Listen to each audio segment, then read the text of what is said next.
में वहां पर हम नशे से पहुंच जाते हैं।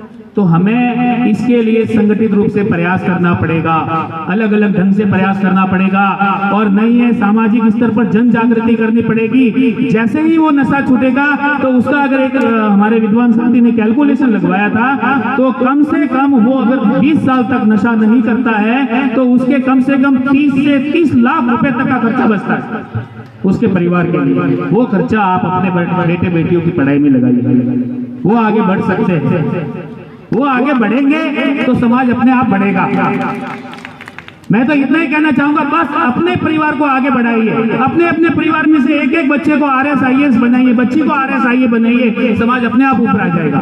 आपको ज्यादा कुछ करने की आवश्यकता नहीं रहेगी। नहीं तो क्या होता है, हमारी नासमझी के कारण बहुत सारे ऐसे नेता आते हैं, हमारे समाज को लोगों को बरगला कर चले जाते हैं और हमारा समाज केवल वो जय नारे लगाते रहता है, झंडा पकड़ के रह जाता है और हमारे वोटों की भी चोरी हो जाती है।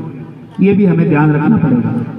आज हर कोई समाज चाहता है आगे बढ़ाना, लेकिन हम लोगों को ये प्रयास करना पड़ेगा। सरकारी सिस्टम है, पूरी व्यवस्था है, छात्रवृत्ति भी देते हैं आप लोगों को, सब लोगों को छात्रवृत्ति मिलती है, जगह जगह कोचिंग की भी व्यवस्था है, लेकिन हम कहां तक पहुंचे ये हमारे को चिंतन करने की जरूरत है, समाज को चिंतन करने की जरूरत है। जब तक ये क्रांति नहीं होगी तब तक दूसरी क्रांति होने वाली नहीं है। अगर आप बिरसा मुंडा को मानते हो तो आप बिरसा मुंडा के बारे में जाते हो, इनको धरती आबा बिरसा मुंडा कहते हैं। वो उनके जमाने में टॉप क्लास इंग्लिश मीडियम में पढ़े हुए हैं, तब जाके वो क्रांति कर पाए हैं। ऐसे नहीं है कि केवल तीर कमान और लड़ाई लेके उनको भगवान माना जाता था। अगर आप ज्योतिबा फुले को मानते हो तो ज्योतिबा फुले भी बहुत महान विद्वान है और उनका तो कहना था कि विद्या बिना मति गई, मति बिना गति गई, गति बिना विद गया और विद बिना हो गए हम शुद्ध। और इस एक अविद्या ने सारे के सारे नुकसान किए। जितने भी विद्वान हुए उन्होंने एक ही बात कही है, हमारा सारा नुकसान और शिक्षा ने किया है, हमें शिक्षा की ओर लौटना पड़ेगा।